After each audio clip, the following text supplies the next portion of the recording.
तो भाई कैसे हो आप लोग?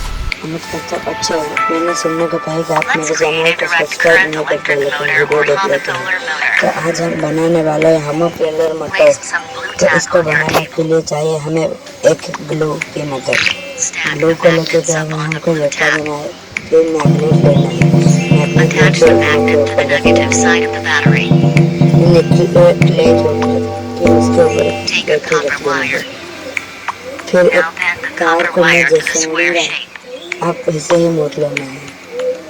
पहले कुछ इस तरीके सीधा मुड़िए, फिर कुछ ऊपर के टाइप मुड़िए, फिर इस तरफ मुड़िए, इसका मुड़ के उसको इसमें जो होल तेरा मुड़िए, फिर सीधा मुड़िए, फिर सीधा मोड़ के उसको गिरा लीजिए।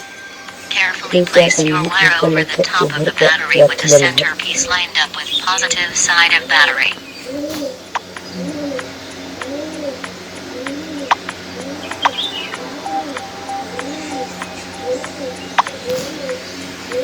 तो कैसे रखना है मैं बताता हूँ। ऐसे रख देना है, ऐसे रखने के बाद हमारा होमोपोलर मोटर बन चुका है।